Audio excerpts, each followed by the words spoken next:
प्रवेश किए। तो नगर में बंधुओं प्रवेश तो हो गया। अब द्वार पूजा की तैयारी होने लगी। द्वार पूजा के लिए सारी तैयारियां संपन्न हो गई। मैना जी आरती सजा करके अब बढ़िया सुंदर थाल लेकर के आकर के दरवाजे पर खड़ी हुई सखियां मंगल गीत गा रही हैं। भोले बाबा पहले तो विष्णु जी आए, मैना जी ने देखा तो बड़ी प्रसन्न हुई। पता किया तो पता चला ये तो उनके मित्र हैं।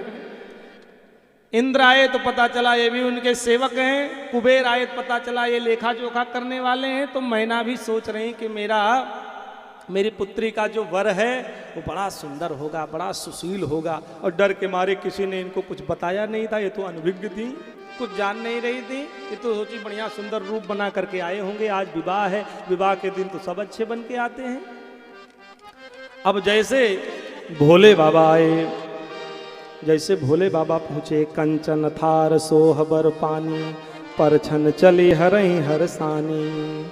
गोस्वामी जी कहते हैं जैसे भोले बाबा का विकराल रूप देखा, तैसे बिकट बेस रुद्र ही जब देखा। बिकट बेस रुद्र ही जब देखा। अबलन उर भयहूँ विशेषा। अबलन उर भयहूँ विशेषा। भागी भव पैठी अति दासा।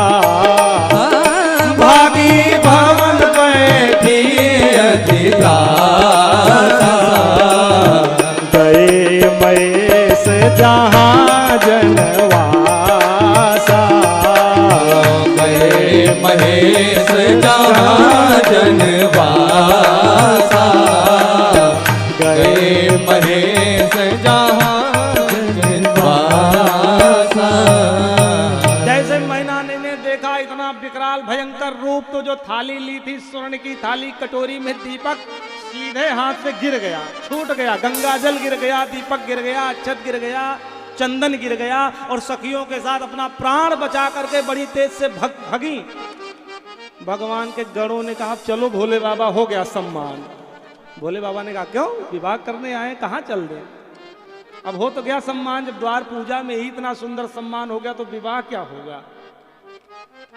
भोले बाबा ने कहा कौन सा अपमान होगा? कहा अभी अभी आपकी सासू माँ ने सामने ही अक्षत गिरा दिया, गंगा जल गिरा दिया और प्राण बचा करके भगी। तो इससे बड़ा अपमान कोई द्वार पर आवे, आरती उतारने के लिए खड़े हो, उसको देखते ही थाली वाली फेंक दो, दीपक उपक, तो क्या समझेगा वो आदमी कि सम्मान कर रहे हैं? वो तो घनघोर अपमान। ना बुलाते तब अच्छा था, बुला करके अपमान किए तो बहुत बड़ा अपमान हो गया। लेकिन भोले बाबा का स्वभाव देखो। भोले बाबा कह रहे तुम मूर्ख हो, हमारी सास बड़ी विदुषी है। कहा कैसे? कहा उन्होंने देखा कि भोले बाबा के सिर पर स्वयं गंगा जी विराजमान है। जिसके सिर पर स्वयं गंगा जी हो तो एक लोटिया जल से उसका क्या कल्याण होगा, जहां गंगा की धार बह रही, इसलिए लोटा फेंक दिया। तो भगवान के गणों ने कहा अच्छा चलो ये बात तो आप बता ले गए, और जो ये दीपक फेंक दिया ये क्यों फेंक दिया? तो कहा दीपक इसलिए फेंक दिया क्योंकि वो विदुषी है, मैं बता रहा हूं, विद्वान है। उन्होंने देखा कि जिसके मस्तक पर स्वयं चंद्रमा, शीतल चंद्रमा उजाला कर रहा हो, दिन रात जिनकी शरण में शरणागत हो, तो उसको छोटी सी दीपकिया दिखा करके चंद्रमा का, शिव का क्यों अपमान करें? इसलिए फेंक दिया दीपक। कहा चंदन? कहा जो स्वयं त्रिपुंड धारण किया हो उसको छोटा सा चंदन, जरा सा चंदन लगाने से क्या फायदा, इसलिए फेंक के चली गई। तो भगवान के सेवकों ने कहा ठीक है भोले बाबा, लेकिन ये जो सखियां डर करके प्राण बचा के भागी, भागी भवन पैठी त्रासा, प्राण लेकर के भागी सखियां, तो ये क्यों भाग गई? इनको तो रुकना चाहिए था ना।